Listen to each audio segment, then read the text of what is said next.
આજે આપણે પ્રકરણ દૂષિત વ્યાખ્યા જોઈએ. દૂષિત પાણી એટલે કે જે પાણી સાબુના ફીણથી ભરપૂર, તેલયુક્ત કાળા ભૂખરા રંગનું અને સિંક, શાવર, શૌચાલય અને લોન્ડ્રી જેવી જગ્યાએથી આવે છે. અહીં સમજવાની વાત એ છે કે આ વપરાયેલું પાણી છે, પણ તે વ્યર્થ નથી. તેને શુદ્ધ કરીને ફરીથી ઉપયોગમાં લઈ શકાય છે. હવે પરીક્ષાલક્ષી 2 મહત્વપૂર્ણ તથ્યો પર ધ્યાન આપો. પ્રથમ ઘટના, વિશ્વ જળ દિવસ, તારીખ 22 માર્ચ. બીજી ઘટના, UN જનરલ એસેમ્બલીની ઘોષણા, જેનો સમયગાળો હતો 2005થી 2015, અને તેની વિગતો. આ સમયગાળાને જીવન માટે પાણી પર આંતરરાષ્ટ્રીય દાયકા તરીકે જાહેર કરવામાં આવ્યો હતો. આ બંને મુદ્દાઓ જળ સંરક્ષણના વૈશ્વિક મહત્વને દર્શાવે છે. આગળ વધીએ વિભાગ 2 તરફ. ગટરના પાણીના ઘટકો. ગટરની વ્યાખ્યા શું છે? ગટર એ ઘરો, ઉદ્યોગો, હોસ્પિટલો, ઓફિસો અને અન્ય વપરાશકર્તાઓ દ્વારા છોડવામાં આવેલું દૂષિત પાણી છે. તે એક જટિલ મિશ્રણ છે જેમાં નિલંબિત ઘન પદાર્થો, કાર્બનિક અને અકાર્બનિક અશુદ્ધિઓ હોય છે. આમાં એ પણ ઉમેરવું રહ્યું કે શેરીઓ પરથી વહેતું વરસાદી પાણી પણ આમાં ભળે છે, જે પોતાની સાથે વિવિધ હાનિકારક પદાર્થો લઈને આવે છે. હવે આપણે ગટરના પાણીની રચનાને વિગતવાર કોષ્ટકમાં જોઈશું. ધ્યાનથી સાંભળજો. પ્રથમ, અશુદ્ધિનો પ્રકાર છે કાર્બનિક અશુદ્ધિઓ. તેના ઘટકો છે માનવ મળ, પ્રાણીઓનો કચરો, તેલ, યુરિયા, જંતુનાશકો, નીંદણનાશકો, ફળો અને શાકભાજીનો કચરો. બીજો પ્રકાર, અકાર્બનિક અશુદ્ધિઓ. તેના ઘટકો નાઇટ્રેટ્સ, ફોસ્ફેટ્સ, ધાતુઓ. ત્રીજો પ્રકાર, પોષક તત્વો. તેના ઘટકો ફોસ્ફરસ અને નાઇટ્રોજન. ચોથો પ્રકાર, બેક્ટેરિયા. આ ખાસ યાદ રાખજો. ઉદાહરણ તરીકે વિબ્રિયો કોલેરી, જે કોલેરાનું કારણ બને છે, અને સાલ્મોનેલા પેરાટાઇફી, જે ટાઇફોઇડનું કારણ બને છે. અને પાંચમો પ્રકાર, અન્ય સૂક્ષ્મજીવાણુઓ. ઉદાહરણ તરીકે પ્રોટોઝોઆ, જે મરડોનું કારણ બને છે. હવે આપણે ત્રીજા વિભાગ પર આવીએ છીએ, પાણી શુદ્ધિકરણનો પ્રવાસ. આ પાણી ટ્રીટમેન્ટ પ્લાન્ટ સુધી કેવી રીતે પહોંચે છે? ગટર વ્યવસ્થા દ્વારા. ચાલો તેના મુખ્ય મુદ્દાઓ જોઈએ.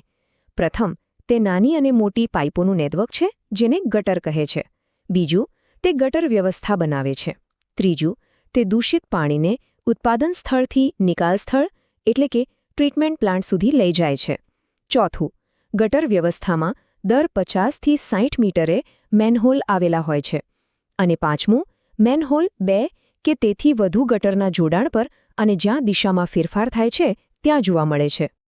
આ પ્રકરણનો સૌથી અગત્યનો ભાગ, વિભાગ 4, WWTP એટલે કે વેસ્ટ વોટર ટ્રીટમેન્ટ પ્લાન્ટ, તેનું કાર્ય અને પ્રક્રિયા. પ્રદૂષિત પાણીના શુદ્ધિકરણમાં ભૌતિક, રાસાયણિક અને જૈવિક પ્રક્રિયાઓનો સમાવેશ થાય છે, જે અશુદ્ધિઓને દૂર કરે છે. આ મૂળભૂત સિદ્ધાંત છે. યાદ રાખો, આ કોઈ એકલ પ્રક્રિયા નથી, પણ 3 અલગ અલગ પ્રકારની પ્રક્રિયાઓનું સંકલન છે. તો આ શુદ્ધિકરણના કયા કયા તબક્કાઓ છે? અહીં 5 મુખ્ય પગલાં છે. પગલું 1, બાર સ્ક્રીન ફિલ્ટરેશન. પગલું 2, કાંકરી અને રેતી દૂર કરવી. પગલું 3, પ્રાથમિક અવસાદન. પગલું 4, વાયુ મિશ્રણ અને જૈવિક સારવાર. અને પગલું 5, અંતિમ અવસાદન અને જીવાણુનાશક ક્રિયા. હવે આપણે દરેક પગલાંને વિગતવાર સમજીશું. પહેલું પગલું, દૂષિત પાણીને બાર સ્ક્રીનમાંથી પસાર કરવામાં આવે છે, જેથી ચીંથરા, લાકડીઓ, ડબ્બા, પ્લાસ્ટિકના પેકેટ અને નેપકિન્સ જેવી મોટી વસ્તુઓ દૂર કરી શકાય. આ એક ભૌતિક ગાળણ પ્રક્રિયા છે, જેનો મુખ્ય હેતુ મોટા કદના કચરાને દૂર કરીને આગળની મશીનરીને સુરક્ષિત કરવાનો છે. પગલું 2, પાણી પછી કાંકરી અને રેતી દૂર કરવાની ટાંકીમાં જાય છે. અહીં આવતા દૂષિત પાણીની ગતિ ઘટાડવામાં આવે છે, જેથી રેતી, કાંકરી અને કાંકરા નીચે બેસી જાય. આ પણ એક ભૌતિક પ્રક્રિયા છે, જે ગુરુત્વાકર્ષણના સિદ્ધાંત પર કામ કરે છે. પગલું 3, પાણીને એક મોટી ટાંકીમાં સ્થિર થવા દેવામાં આવે છે, જે મધ્ય તરફ ઢાળવાળી હોય છે. મળ જેવા ઘન પદાર્થો તળિયે બેસી જાય છે અને તેને સ્ક્રેપર વડે દૂર કરવામાં આવે છે. આને જ કાદવ અથવા સ્લજ કહેવાય છે. આ પ્રક્રિયાને પ્રાથમિક સેડિમેન્ટેશન તરીકે પણ ઓળખવામાં આવે છે. હવે આ એકત્ર થયેલા કાદવનું શું થાય છે? તેને એક અલગ ટાંકીમાં સ્થાનાંતરિત કરવામાં આવે છે, જ્યાં તેને અજારક બેક્ટેરિયા દ્વારા વિઘટિત કરવામાં આવે છે. આ પ્રક્રિયામાં ઉત્પન્ન થતું બાયોગેસ બળતણ તરીકે વાપરી શકાય છે. અહીં અજારક એટલે કે ઓક્સિજનની ગેરહાજરીમાં કાર્ય કરતા બેક્ટેરિયા. પગલું 4. હવે શુદ્ધ કરેલા પાણીમાં હવા પંપ કરવામાં આવે છે જેથી જારક બેક્ટેરિયાનો વિકાસ થઈ શકે. આ બેક્ટેરિયા બાકી રહેલા માનવ કચરા, ખોરાકના કચરા અને સાબુનું વપરાશ કરે છે. આને જૈવિક સારવાર કહેવાય છે. અહીં જારક એટલે ઓક્સિજનની હાજરીમાં જીવતા બેક્ટેરિયા, જે પાણીમાં ઓગળેલી અશુદ્ધિઓનું વિઘટન કરે છે. અંતિમ પગલું, પગલું 5. કેટલાક કલાકો પછી નિલંબિત સૂક્ષ્મ જીવાણુઓ ટાંકીના તળિયે સક્રિય કાદવ તરીકે સ્થિર થાય છે. પછી પાણી ઉપરથી દૂર કરવામાં આવે છે. હવે લગભગ 97% પાણી સ્વચ્છ છે. આ સક્રિય કાદવમાં મોટાભાગે જારક બેક્ટેરિયા હોય છે, જેનો ફરીથી ઉપયોગ કરી શકાય છે. આગળનો વિભાગ 5. સ્વચ્છતા, રોગ અને નાગરિક ફરજ. આ વિષય માત્ર વૈજ્ઞાનિક જ નહીં પણ સામાજિક પણ છે. એક જવાબદાર નાગરિક તરીકે આપણી શું ફરજ છે? સારી ગૃહ વ્યવસ્થાપન પદ્ધતિઓ અપનાવવી. ગટરમાં શું ન નાખવું જોઈએ તેની યાદી અહીં છે. રસોઈનું તેલ અને ચરબી. બીજું, રસાયણો જેવા કે રંગ, દ્રાવક, જંતુનાશકો અને દવાઓ. ત્રીજું, ચાના પાંદડા અને ઘન ખોરાકના અવશેષો. અને ચોથું, કપાસ અને સેનેટરી ટુવોલ. હવે એક ગંભીર પ્રશ્ન. જ્યારે નબળી સ્વચ્છતા પીવાના પાણીને દૂષિત કરે છે ત્યારે શું થાય છે?